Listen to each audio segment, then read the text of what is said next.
अवधूत चिंतन श्री गुरुदेव दत्त श्री स्वामी समर्थ. तुम्हा सगळ्यांचं स्वामी श्रद्धा वर खूप खूप मनापासून स्वागत. सर्वात प्रथम तर गेल्या 5-6 दिवसापासून व्हिडिओ आला नाही, त्याबद्दल खरंच क्षमा असावी. काही कारणामुळे व्हिडिओ बनवू शकली नाही, पण आता इथून पुढे रोज व्हिडिओ येत जाईल.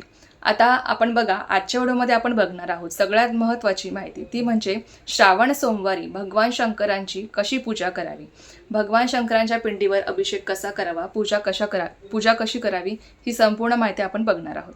बघा, सगळ्यात प्रथम तर आता यंदाचा पहिला श्रावण सोमवार हा 17 ऑगस्टला असणार आहे, म्हणजे परवा असणार आहे.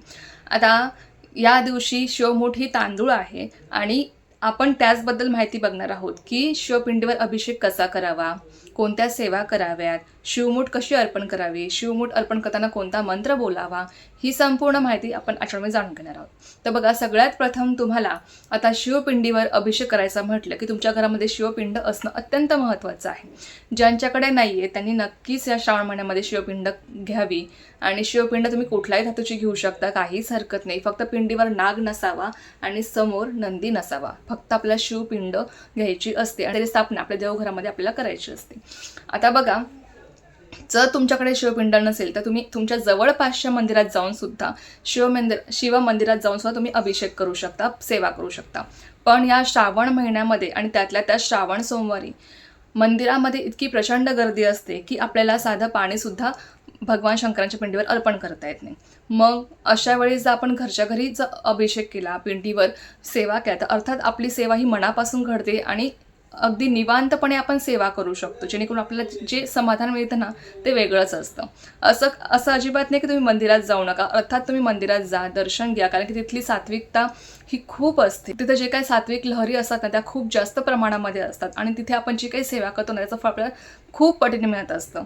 म्हणून तुम्ही भगवान शंकराच्या मंदिरात जाऊन तुम्ही दर्शन घेऊ शकता, जमलं तुम्ही सेवासुद्धा करू शकता. पण ज्यांना शक्य होत नाही त्यांनी घरच्या घरी अभिषेक कसा करावा ते जाणून घेऊया. सगळ्यात प्रथम तुम्हाला शिवपिंड एका तामणामध्ये काढून घ्यायची आहे. आता शिवपिंड तामणामध्ये काढल्यावर सगळ्यात प्रथम तुम्हाला अभिषेक करायचा आहे. आता अभिषेक कशाने करावा? तुम्ही दुधाने करू शकता, पंचामृताने तुम्ही अभिषेक करू शकता, किंवा तुम्ही थंड पाण्याने अभिषेक करू शकता. कच्च्या दुधाचा तुम्हाला अभिषेक करायचा असतो, लक्षात घ्या. तापवलेलं दूध नाही किंवा पॉकेटचं दूध सुद्धा नाही. भगवान शंकरांच्या पिंडीवर आपल्याला कच्च्या दुधाचा अभिषेक करायचा असतो. ही अत्यंत महत्त्वाची माहिती आहे. ज्यांच्याकडे काही गोष्टी अवेलेबल नसेल, जसं की कच्चं दूध नसेल किंवा पंचामृत नसेल, तर तुम्ही फक्त पाण्याने जरी अभिषेक केला तरी सुद्धा उत्तमच आहे. कारण की भगवान शंकर हे भोलेनाथ आहे, ते साम सदाशिव आहे.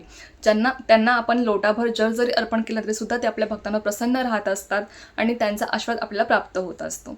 म्हणून लक्षात घ्या, तुम्ही साध्या पाण्याने जरी अभिषेक केला पण तुमची सेवा जर मनापासून असेल ना, तरी सुद्धा भगवान शंकरामध्ये ती सेवा नक्कीच पोहोचते. अभिषेक करत असताना काय पठण करावं? तर अर्थातच तुम्हाला ओम नमः शिवाय किंवा नमः शिवाय या पंचाक्षरी मंत्राचा तुम्हाला जप करायचा आहे. आता जप किती वेळेस करावा तर ते तुमच्यावर डिपेंड आहे. तुम्ही 108 वेळेस म्हणजे एक माळासुद्धा तुम्ही जप करू शकता, किंवा तुम्ही 11 माळी जप करत सुद्धा तुम्ही ओम नमः शिवाय मंत्र जप करून तुम्ही अभिषेक करू शकता. आता तुम्ही सेपरेट पूजा मांडणी करू शकता, जसं मी तुम्हाला व्हिडिओमध्ये दाखवलेलं आहे. तुम्ही सेपरेट पूजा मांडणी करू शकता, किंवा तुम्ही देवघरात सुद्धा ते तुम्ही शिवलिंग ठेवून तुम्ही तिथे स्थापना करू शकता आणि तिथेच तुम्ही पूजा करू शकता. आता बघा, अभिषेक करून झाल्यानंतर तुम्हाला अर्थात आता आपल्याला भगवान शंकरांना भस्म अर्पण करायचा असतो. आपण भगवान शंकरांना फक्त चंदन अर्पण करू शकतो किंवा आपण भस्म अर्पण करत असतो. आता भस्म कसा अर्पण करावा? अर्थात आपले जे काही 3 बोटं आहेत बघा, हे ब्रह्मा, विष्णू आणि महेश या 3 बोटांनी तुम्हाला या 3 बोटाला भस्म लावून घ्यायचा आहे आणि तो तुम्हाला शिवलिंगावर अर्पण करायचा आहे. आता ती बोटे तुम्ही पुन्हा तुमच्या कपाळावर सुद्धा लावू शकता. तर अशा पण तुम्हाला हा भस्म अर्पण करायचा आहे. भस्म अर्पण करून झाल्यानंतर तुम्ही भगवान शंकरांच्या पिंडीवर तुम्ही फुले अर्पण करू शकता. पांढरी फुले ही भगवान शंकरांना अतिशय प्रिय आहे. तुम्हाला जर शक्य असेल पांढऱ्या रंगाची फुले अर्पण करता नक्कीच करा, किंवा इतर झेंडूची फुले वगैरे सुद्धा तुम्ही अर्पण करू शकता. त्यानंतर बघा, तुम्हाला भगवान शंकराच्या पिंडीवर बेलपत्र अर्पण करायचं आहे. आता बेलपत्र कसं अर्पण करावं? तर सगळ्यात प्रथम तुम्हाला बेलपत्र अर्पण करताना तुम्हाला व्यवस्थित बेलपत्र पाहून घ्यायचं आहे. ते तुटलेलं नसावं किंवा चिरलेलं सुद्धा नसावं. असं व्यवस्थित तुम्हाला बेलपत्र पाहून घ्यायचं आहे. ते बेलपत्र तुम्हाला स्वच्छ पाण्याने धुवून घ्यायचं आहे. आता तुम्ही बेलपत्र 1 अर्पण करा किंवा तुम्ही 108 बेलपत्र अर्पण करा तरी सुद्धा चालणार आहे. पत्र तुम्हाला धुवून घ्यायचे आहे स्वच्छ पाण्याने आणि त्यानंतर तुम्हाला त्या बेलपत्राचं थोडंसं देठ काढायचं आहे आणि नंतर ते तुम्हाला बेलपत्र पालथ शिवलिंगावर अर्पण करायचं असतं. तर तुम्हाला आता व्हिडिओमध्ये समजलं असेलच, तर तुम्हाला या पद्धतीने हे बेलपत्र पालथ शिवलिंगावर अर्पण करायचं आहे. त्यानंतर बघा, आता बेलपत्र अर्पण करताना काय पठण करावं, तर अर्थातच शिव अष्टोत्तर नामावली जी आपण ते सेवेच्या पुस्तकात सुद्धा आहे. ओम शिवाय नमः, ओम महेश्वराय नमः, ही जी काय शिव अष्टोत्तर नामावली आहे ती तुम्ही पठण करू शकता. म्हणजे ही भगवान शंकरांची 108 नावे असतात. जर तुम्हाला शिव अष्टोत्तर नामावली पठण करणं शक्य नसेल तर तुम्ही फक्त ओम नमः शिवाय, ओम नमः शिवाय या मंत्राचा 108 वेळेस जप करून सुद्धा तुम्ही बेलपत्र अर्पण करू शकता. आता तुमच्याकडे जर 108 बेलपत्र असतील तर अर्थातच तुम्हाला एक नाव घ्यायचं आहे आणि एक बेलपत्र तुम्हाला अर्पण करायचं आहे. पण जर तुमच्याकडे एकच बेलपत्र असेल किंवा 108 बेलपत्र नसेल तर तुम्हाला काय करायचं आहे, तुम्ही एकच बेलपत्र सुद्धा तुम्ही भगवान शंकराची 108 नावे घेऊन तुम्ही अर्पण करू शकता. कशी, तर एक बेलपत्र अर्पण करायचं आहे, भगवान शंकराचं एक नाव घ्यायचं, तो पुन्हा ते बेलपत्र काढून घ्यायचं आहे, पुन्हा भगवान शंकराचं दुसरं नाव घ्यायचं आहे, पुन्हा ते अर्पण करायचं आहे, पुन्हा ते बेलपत्र काढून घ्यायचं आहे, पुन्हा तिसरं नाव घ्यायचं आणि पुन्हा ते बेलपत्र अर्पण करायचं आहे.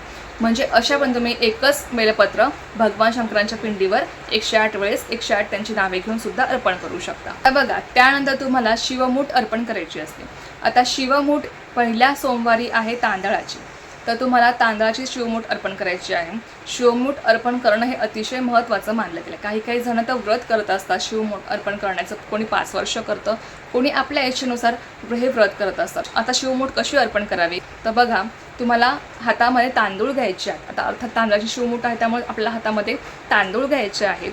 हे तांदूळ अखंड असले पाहिजे याची आपल्याला काळजी घ्यायची, तुटलेले तांदूळ नको. त्यानंतर त्या धान्यावर म्हणजे जी कुठे तुम्ही शिवमूठ अर्पण करणार असाल, म्हणजे अर्थात आपल्या पहिल्या दिवशी तर पहिल्या सोमवारी तर आपल्याला तांदळाची शिवमूठ अर्पण करायची आहे. अर्थात 4 सोमवारचे 4 शिवमूठ असणार आहेत. प्रत्येक सोमवारी तुम्हाला याच पद्धतीने शिवमूठ अर्पण करायची आहे, लक्षात घ्या.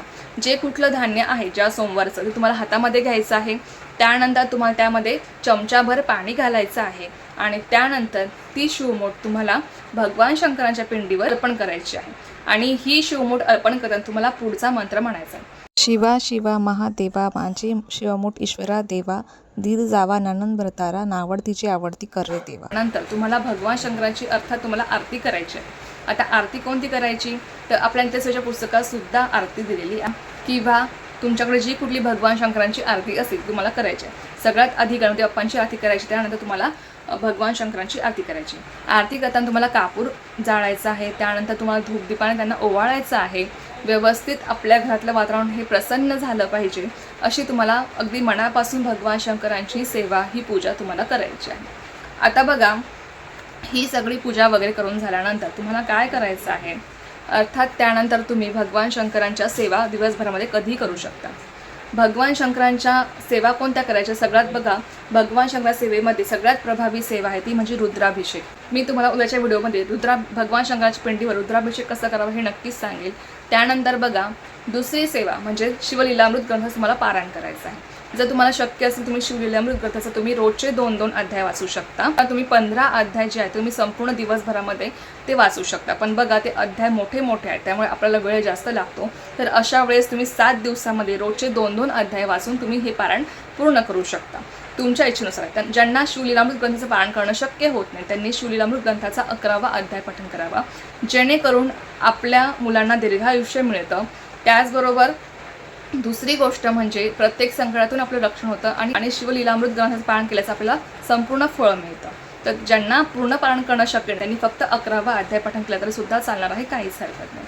पण जी काही तुम्ही तोडकी मोडकी सेवा करते हे फक्त अगदी मनापासून करा, पूर्ण श्रद्धेने करा. तर अशा पण तुम्हाला या सगळ्या सेवा करायच्या. त्याचबरोबर तुम्ही भगवान शंकरांसाठी दिवसभरामध्ये शिव महिमा स्तोत्र आपल्या त्याच्या पुस्तकामध्ये आहे, तुम्ही पठण करू शकता. शिवस्तुती तुम्ही पठण करू शकता. 12 ज्योतिर्लिंग स्तोत्र तुम्ही प्राकृतमध्ये पठण करू शकता किंवा तुम्ही संस्कृतमध्ये सुद्धा पठण करू शकता. या ज्या काही सगळ्या सेवा आहेत त्या आपल्या भगवान शंकरांसाठी आपण त्याच्या पुस्तकात सुद्धा दिलेल्या आहेत. तर तुम्ही सगळ्या सेवा पठण करू शकता. जेवढ्या तुमच्याकडनं शक्य होतील तेवढ्या नक्की सेवा पठण करा. त्याचबरोबर किमान एक वेळेस तुम्हाला कालभैरव अष्टक पठण करायचं आहे, कारण की कालभैरव सुद्धा भगवान शंकरांचाच रौद्र अवतार आहे. तर तुम्हाला कालभैरव अष्टक पठण करायचं आहे. आणि ज्या घरामध्ये कालभैरव अष्टक पठण होतं ना तिथे कधीच कुठलं संकट येत नाही, म्हणून तुम्हाला कालभैरव अष्टक पठण करायचं आहे.